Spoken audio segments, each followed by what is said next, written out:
ಒಂದು ದಿನ ಒಬ್ಬನಿಗೆ ರಸ್ತೆ ಬದಿಯಲ್ಲಿ ಪುಕ್ಕ ಮುರಿದುಕೊಂಡು ನರಳಾಡುತ್ತಾ ಇದ್ದ ಒಂದು ಪಾರಿವಾಳ ಸಿಕ್ಕಿತಂತೆ.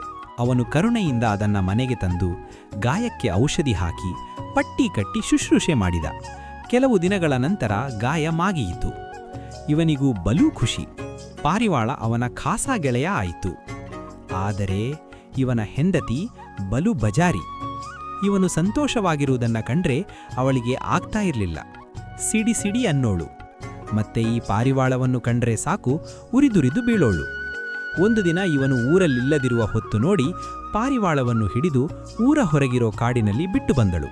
ಪಾಪ, ಇವನು ಮನೆಗೆ ಮರಳಿದಾಗ ತನ್ನ ಪ್ರೀತಿಯ ಪಾರಿವಾಳ ಇಲ್ಲದ್ದು ನೋಡಿ ತುಂಬಾ ದುಃಖಪಟ್ಟ. ಹೆಂಡತಿ ಹಠಕ್ಕೂ ತನಗೆ ಗೊತ್ತೇ ಇಲ್ಲ ಅಂತ ಪಟ್ಟು ಹಿಡಿದಳು. ಇವನು ತನ್ನ ಪಾರಿವಾಳ ಮತ್ತೆ ಮರಳಿ ಬರಬಹುದು ಅಂತ ಕಾದು ಕುಳಿತ.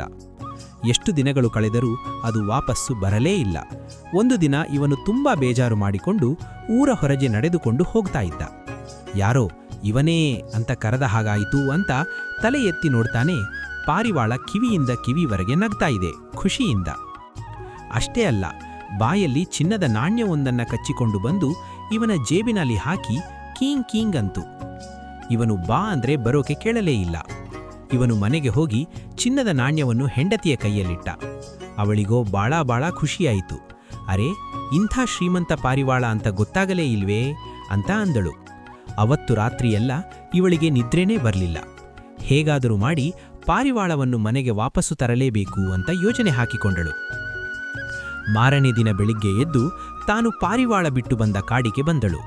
ಪಾರಿವಾಳ ಅಲ್ಲೇ ಕೂತಿತ್ತು. ಇವಳು ಬಂದೇ ಬರ್ತಾಳೆ ಅಂತ ಅದಕ್ಕೆ ಗೊತ್ತಿತ್ತು ಅಂತ ಕಾಣುತ್ತೆ. ಇವಳನ್ನು ಕಂಡ ಕೂಡಲೇ ಬಂದ್ಯಾ, ಬಾ ಕೊಯ್ಯಿ ಬುಟ್ಟಿನ ಅಂದಿತು.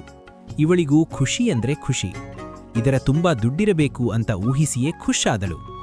ಸರಿ, ಬುಟ್ಟಿನ ಮನೆಗೆ ತಂದು ಬಾಗಿಲು ಮುಚ್ಚಿ ಬಾಯಿ ತೆರೆದಳು. ಅಯ್ಯಯ್ಯೋ, ಇದೇನು ಹಿಂಡು ಹಿಂಡು ಪಾರಿವಾಳಗಳು, 100, 1000, ಅಯ್ಯೋ ಅಯ್ಯೋ ಅಂದಳು.